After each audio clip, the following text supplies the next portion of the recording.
नमस्कार। शिव शक्ति भक्त विपन खन्ना की आप सबको नमस्कार दोस्तों। महादेव माँ शक्ति की कृपा से आप सब सुखी रहे। महादेव सभी के भंडार भरे। माँ अन्नपूर्णा सबके घरों में अन्न की पूर्ति रखे। कोई इंसान कोई जीव संसार में भूखा ना सोए। महादेव सब पर कृपा करे। मित्रों, आज मैं जो वीडियो लेके आया हूँ, जिस विषय पे लेके आया हूँ, हम सब राहगीर हैं। हम एक ऐसी यात्रा पे निकलते हैं, पैदा होने से लेके अंतिम शव यात्रा पर, मृत्यु यात्रा पर हम एक राहगीर की तरह चलते हैं। अब इस राहगीर के पास अगर कोई मंजिल है तो जीवन आसान हो जाता है, किंतु जिस राहगीर के पास मंजिल नहीं होती, उसे जब पता ही नहीं होगा कि मैंने जाना कहाँ है और किस और जाना है, क्यों जाना है, किसके लिए जाना है, वो सदा भटकता रहता है। आपने कभी जब भी शाम को टहलने जाते होंगे, घूमने जाते होंगे,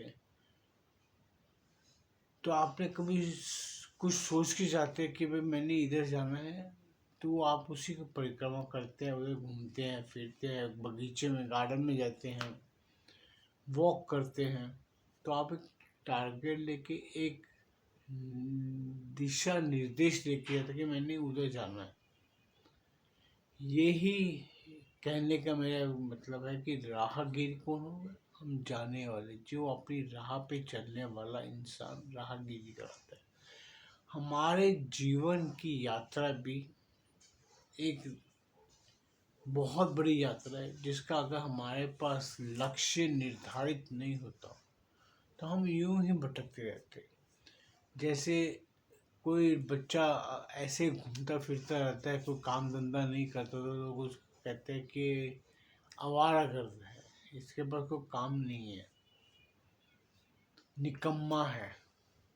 वही हाल हमारे जीवन काल में भी है दोस्तों। अगर हमारे जीवन का कोई लक्ष्य निर्धारित नहीं है तो हमारा जीवन का ऐसे ही चलता चला जाता है और हमें पता ही नहीं चलता हम जीवन जी क्यों रहे हैं, हमारा जीवन क्यों चल रहा है, किसके लिए चल रहा है, क्यों जानना चाहते हैं।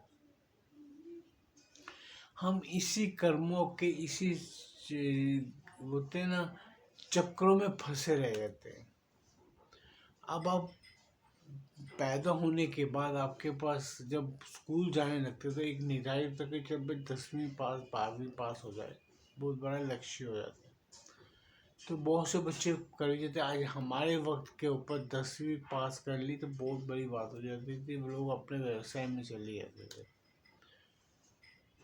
और लोगों को इतना पढ़ने लिखने का वो नहीं था। ठीक है, जो पढ़ जाते थे तो अच्छे बन जाते थे, नौकरी पेशा कर लेते थे, गवर्नमेंट सरकारी नौकरी कर लेते थे। उनके पास एक लक्ष्य होता था, राह होती थी कि हाँ मैंने यहाँ तक जाना है, तो वो करते थे।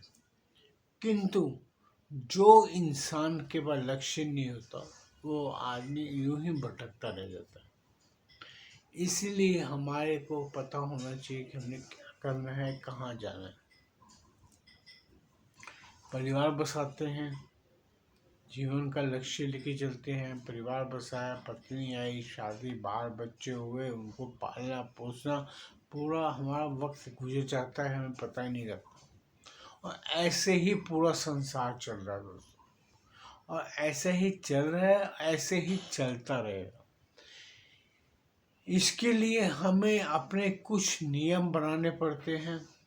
हम अगर परिवार बसा रहे तो परिवार के भी बड़ा होने के नाते कोई जो माँ बाप है, बड़े हैं, वो एक नियम बना के चलते हैं, क्योंकि हर मुसाफिर अपनी राह की एक लक्ष्य के लिए कुछ नियम बना के चलते। जैसे मैं अभी चलना शुरू करूँ, मेरे को पता है कि मैंने ये 4 किलोमीटर की बहुत जाना है, मेरे को काम है, तो मैंने बस से जाना है, ट्रेन से जाना है, ये सब सोच के दिमाग में सोच के चलता है।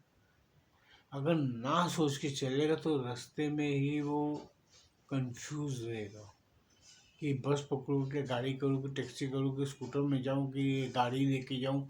वो इसी चक्रों में लगा रहेगा, उसी में अपना समय व्यर्थ कर देगा। यही हमारे जीवन काल का भी है दोस्तों। अगर हमारे पास लक्ष्य नहीं होगा, हमारे पास ये नहीं होगा निर्धारित कि हमने जाना क्या है, हमने करना क्या है और क्यों करना है। और एक इसके अंदर मैं और जोड़ना चाहूँगा कि कोई भी राहगीर हो, कोई भी मुसाफिर हो, कोई भी अपने राह का लक्ष्य लेने वाला हो, लेकिन उस लक्ष्य के अंदर आगामी अगर जा रहा है तो ये सोच के जाता है कि मैंने कौन से कपड़े पहनने हैं, कौन सी चप्पल या जूते पहनने की जो मुझे चलने में आरामदायक हो। कि चलने में अगर आप पैदल चल रहा हूँ तो चलने में आरामदायक हो, वो जूते तक को देखता है उसी हिसाब से। लेकिन आप देखो कई बार हम लोग चलते चलते किसी की चप्पल टूट जाती है, जूता टूट जाता है, तो लंगड़ा के जाते हैं, भाई क्या हो गया भाई, चप्पल टूट गई या कुछ हो गया, तो ये इसी राह के रोड़े बन जाते हैं। हमारे जीवन काल में हम जो लक्ष्य लेके चलते हैं, कई बार कई रुकावटें आ जाती हैं।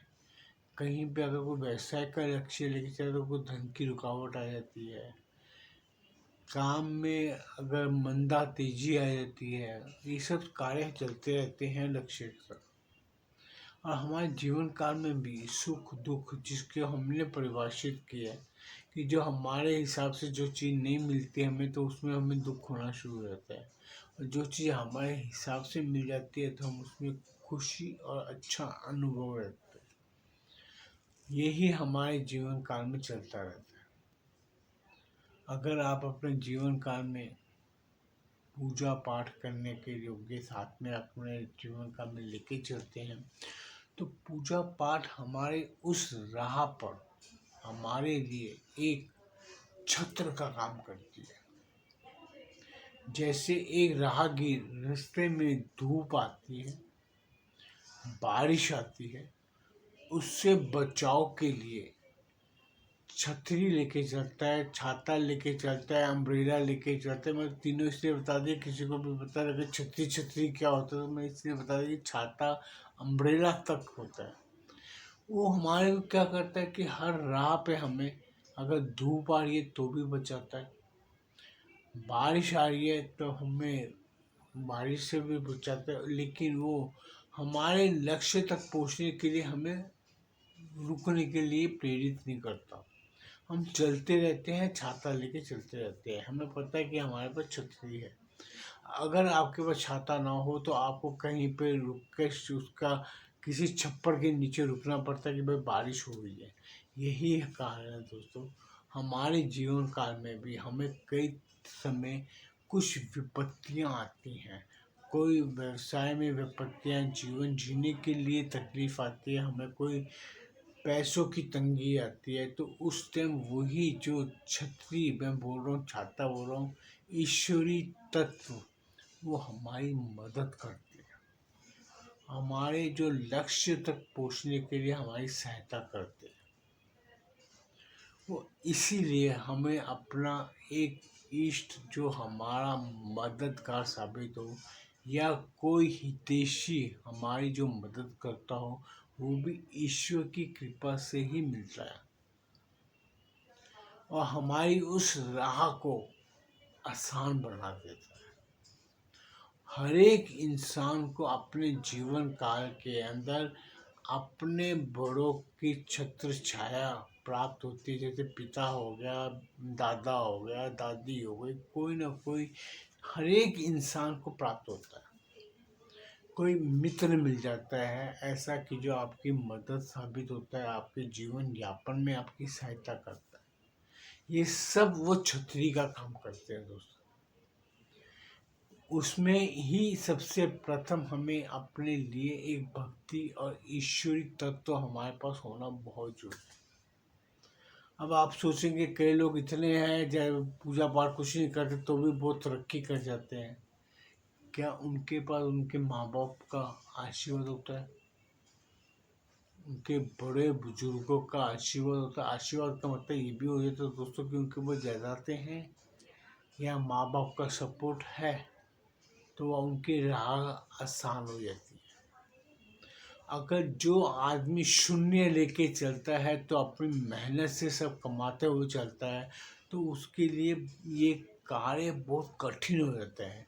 अगर आपके पास ऐसा कोई छतरी है, दादा की, पिता की, माँ की, कि जिससे आपको व्यापार व्यवसाय जीवन यापन के लिए धन की रुकावट नहीं पड़ती, वो छतरी का कार्य करते हैं। ये भी हमारे पूर्व जन्मों के कर्मों के कारण हमें प्राप्त होता है दोस्तों। अगर हमने अपने कर्मों में अगर हमने किसी के लिए अच्छा किया होगा तो हमें भी आगे अच्छा प्राप्त होता है। ये प्रकृति ने, ईश्वर ने निर्धारित किया हुआ है। इसीलिए कर्मों की परिभाषा बोली कि अच्छे कर्म करोगे तो आपका जो जीवन की जो यात्रा है, आप जिस यात्रा के राहगीर हैं, जिस राह के आप मुसाफिर हैं, वो राह आपकी आसान हो जाती है। इसीलिए अच्छे कर्म करने चाहिए। अच्छे कर्मों के लिए अच्छी सोच चाहिए। अच्छी सोच के लिए अच्छा धार्मिक अनुष्ठान आपके दिमाग में होना चाहिए। धार्मिक कार्य करने के हेतु हमारे पास कोई ना कोई ईश्वर का आशीर्वाद होना अनिवार्य है। आप धार्मिक कैसे होंगे कि धर्म की परिभाषा कैसे जानेंगे, कौन से ईश्वर के बारे में आप जानना चाहते हैं? हमारे यहाँ तो धर्म में बहुत सी पुस्तकें रखी हैं, किताबें रखी हैं। रामायण है, भागवत है, शिव पुराण है, दुर्गा पुराण है, कितने ही वेद है, कितने उपनिषद है। लेकिन वो सब पढ़ने के बाद, ज्ञान अर्जित करने पर, आपकी राह पर निर्धारित करने के बाद आपके पास एक लक्ष्य जरूर होना चाहिए।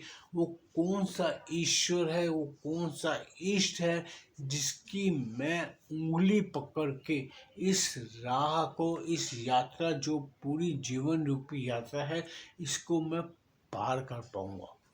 और वो भी सकुशल। कोई भी तकलीफ व्यवसाय में, धन की या कुछ विपत्ति आती है तो मैं आसानी से पार कर जाऊं। मुझे इस यात्रा के अंदर कोई भी दुख तकलीफ ना आए, कोई भी रोग न सताए, कोई भी कष्ट ना रुलाए। और ऐसा तो कोई हो ही नहीं सकता, क्योंकि जीवन काल है। जीवन काल में बहुत कुछ होता है। मैंने कई कई दोस्तों इंसिडेंट देखे हैं। जीवन जीने के लिए हम अपने बच्चों को सपोर्ट समझते हैं, अपने भाई बहनों की सपोर्ट समझते हैं, हम अपने माता पिता की सपोर्ट सहायता लेते हैं। सबकी मदद सहायता के बिना यात्रा नहीं होती। ये एक ऐसी यात्रा है दोस्तों, इसके अंदर हमें सह यात्री चाहिए। राहगीरी को उस राह में कुछ न कुछ साथी चाहिए वो माँ बाप के हो, दादा रिश्तेदारों के हो, कोई भी हो, वो साथी चाहिए ही चाहिए। अकेले जीवन यापन करना, अकेले राह पे चलना, अकेला यात्री बनना जीवन काल के लिए सबसे दुखद पहलू है। इसीलिए कोई ना कोई अच्छा साथी आपको चाहिए। वो पत्नी हो, आपका मित्र हो, या आपके माँ बाप हो। वो सब अच्छे मिलना तभी सही होता है कि जब हमारे पास हमारा कोई अच्छा इष्ट जिसे हम पूछते हो, उसके लिए समय भी रखें। जिस राह पे आप चल रहे हो, उस राह पे चलते चलते उस अपने ईश्वर इष्ट को याद करते हुए चलोगे, उसका नाम जपते हुए चलोगे, तो ये यात्रा, ये राह आपके लिए बहुत आसान हो जाती है। आप हृदय में अगर ईश्वरीय तत्व, ईश्वरीय ज्ञान, ईश्वरीय नाम का उच्चारण करते रहोगे तो आपकी जो यथास्थिति जो है उसमें आपको छोटे मोटे कष्ट, दुख, तकलीफें कब आती हैं कब चली जाती है आपको पता भी नहीं लगता। वो आपकी राह इतनी आसान कर देते हैं। इसलिए आपको एक अच्छा गुरु, अच्छा ज्ञाता, अगर आप खुद समझदार हैं, आप खुद ज्ञानी हैं, तो आपके लिए एक इष्ट निर्धारित करना अति अनिवार्य हो जाता है कि जिसकी आप उंगली पकड़ के चल सकें। अब इसमें भी आपको एक चीज़ बताता हूँ, कई लोगों को मैंने देखा है, कभी वो कृष्ण जी की भक्ति करते हैं, कभी वो राम जी की भक्ति करते हैं, कभी वो शिव की भक्ति करते हैं, कभी शक्ति की भक्ति करने लग जाते हैं। वो एक अपना एक की उंगली पकड़ के निर्धारण करना नहीं समझते, क्योंकि अभी आप समझिए एक छोटा बच्चा है, अगर वो अपनी माँ की उंगली पकड़ के चल रहा है तो माँ उसको सकुशल लेती चली जाएगी, लेकिन वो अगर अपना पिता साथ में कभी पिता की पकड़ लेगा तो चल जाता है। अगर वो कोई राह में दूसरा इंसान को चल रहा है, अननोन बंदा, कोई बिना पहचान के बंदे की भी वो हाथ पकड़ के चला जाएगा तो बच्चा भटक गया, बच्चा अपने माँ बाप से जुदा हो जाएगा। यही दोस्तों हमारे लोगों का सभी का काम है। अगर हम एक ईश्वर, एक इष्ट, एक गुरु की उंगली पकड़ के नहीं चलते तो हमारे लिए राह बहुत मुश्किल हो जाती है। हम कब किधर भटक जाते हैं हमें नहीं पता लगता। ये यात्रा हमें बहुत अगर सुकून देगी तो बहुत कष्ट में भी हो जाती है कि जिसके पास कोई भी उंगली पकड़ने वाला नहीं होता। इस राह पे चलने के लिए, अच्छा राहगीर बनने के लिए, अच्छी यात्रा करने के लिए, ये जीवन रूपी यात्रा दोस्तों बहुत ही अच्छी है, सुंदर है। ईश्वर ने दुनिया बहुत सुंदर बसाई है। किसी भी ईश्वरीय प्रकृति के किसी के कोई भी कार्य में आप एक दोष नहीं निकाल सकते। बस ये हो सकता है आपके समझने की भूल हो सकती है, लेकिन ईश्वर के कोई भी कार्य में गलती नहीं है। प्रकृति ने कोई भी चीज गलत नहीं बनाई।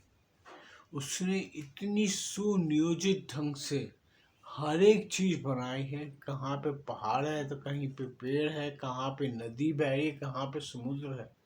हर एक चीज अपने अपने जगह निर्धारित है। कहाँ पे सूर्य है, कहाँ चंद्र है। प्रकृति का ब्रह्मांड की संरचना देखो तो आपको अद्भुत लगती है। आप देखो सूर्य भी अपनी यात्रा करता है, चंद्रमा भी अपनी यात्रा करते हैं। हर एक चीज, हर एक ग्रह, हर एक, मैं बोलता हूँ हवा ले लो, पानी ले लो, हर चीज अपनी अपनी राह पे चल रही है। हर एक चीज अपनी राह पे जाए तो इसीलिए वो राहगीर है। उनके पास भी अपने गंतव्य का है निगरान, और हजारों करोड़ों साल से चलते चले जा रहे हैं। आज पृथ्वी भी अपनी दूरी पे घूम रही है, वो भी अपने कार्य सुनियोजित ढंग से करती है। अगर पृथ्वी थोड़ी भी हिल जाती है तो भूकंप आ जाता है। वही हमारा हाल है दोस्तों। अगर हम गलत राह पर चलते हैं, हम अपनी यात्रा सही नहीं करते तो हमारे जीवन काल में भी भूकंप आता है। मैंने पीछे वीडियो बनाया था शारीरिक भूकंप का। ये हमारी जीवन यात्रा के भूकंप भी हैं, जो हमें हर पल पे कहा जाए, कहीं पे स्पीड ब्रेकर आया तो कुछ आया था, वो चीज़ें आती है। और जीवन काल में आप बोलो कि सुनियोजित ढंग से चलता रहे, वो किसी का भी वो बोलो होना नहीं है, ये चीज़ नहीं हो सकती। हर एक जीवन काल में कुछ न कुछ रुकावटें आती रहती है। इंसान का जीवन ही ऐसा है। इसीलिए अच्छे राहगीर बनो, अपनी यात्रा को निर्धारित करो, अपने लक्ष्य को निर्धारित करो कि ये जीवन रूपी यात्रा मेरी सही मायने में चलती रहे। मेरे जीवन काल में कोई रुकावट ना आए, उसके लिए मुझे यात्रा में क्या क्या जरूरी है, क्या क्या आवश्यक है, वो सब चीज़ें अपने पास रखो, जिनकी आवश्यकता मुझे इस राह में मिलने की चाहिए। उसके बिना हम कुछ नहीं कर सकते दोस्तों। ये जीवन काल ही ऐसा है।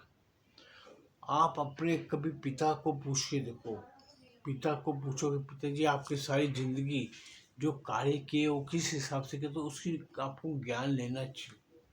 आपको खुद के जीवन के लिए वो बहुत आरामदायक रहेगा। आपको पता लगेगा कहाँ पे कौन सी रुकावट आती है, वो आपके पिताजी आपको सब कुछ सब बता सकते हैं। आप अपने दादाजी को पूछो कि आपने अपने जीवन काल में क्या क्या तकलीफ़ें भोगी हैं, क्या कहाँ कहाँ पे अटक जाते हैं। ये दुनिया को कहते हैं कि एक्सपीरियंस होता है, जो ज्ञान यही है दोस्तों, और कुछ ज्ञान नहीं है। हमें जीवन सही चलने के लिए, सही राहगीर बनने के लिए हमें सही राह का मार्गदर्शन होना आवश्यक है। और ये मार्गदर्शन हमारे बड़े बुजुर्ग या हमारे गुरु या जिसको अपने गुरु अपने इष्ट ये सब बता सकते हैं, और आपकी यात्रा सुखद में होती है। वो आप अपने राह की लक्ष्य लेके चले, तभी आप सही राहगीर बनेंगे दोस्तों। सो मैं अपनी यहाँ यहीं पे वाणी को विश्राम देता हूँ। अगर ये मेरा आपको विषय पसंद आया हो, कृपया वीडियो को लाइक कीजिए, चैनल को सब्सक्राइब कीजिए, बेल आइकन दबा दीजिए। अगर आप भी कोई ऐसा विषय हो कि जिसे आप सुनना चाहते हैं, अगर मेरे पास समर्थता होगी तो मैं आपको विषय जरूर बोलूँगा। लेकिन उसके लिए आपको पहले मेरे इसमें मैसेज बॉक्स में जाके अपना विषय लिखना पड़ेगा और मुझे बताना पड़ेगा। अगर मेरा व्हाट्सएप पे कर सकते हो, व्हाट्सएप पे भी कर सकते हो। मेरा व्हाट्सएप नंबर इस पर लिख के देता हूँ मैं हर जगह पे। अगर आपको कोई प्रश्न हो, कोई कुछ आपने पूछना हो, बेशक पूछ सकते हो। ओम नमः शिवाय। महादेव सभी को कुशल मंगल सुखी रखे। ओम नमः शिवाय।